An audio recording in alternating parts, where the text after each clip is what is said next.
So emotional intelligence is the ability to understand one's own emotions and how we react with other people around us.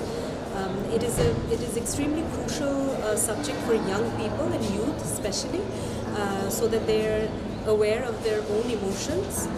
Challenges will arise in life. There will be many challenges that we have to deal with, but how we can regulate our own emotions.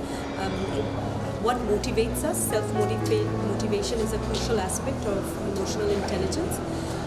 Empathy and tolerance is another crucial aspect of emotional intelligence. We can really try and understand, go beyond sympathy and try and understand how the other person, what they are going through, and to be in their shoes.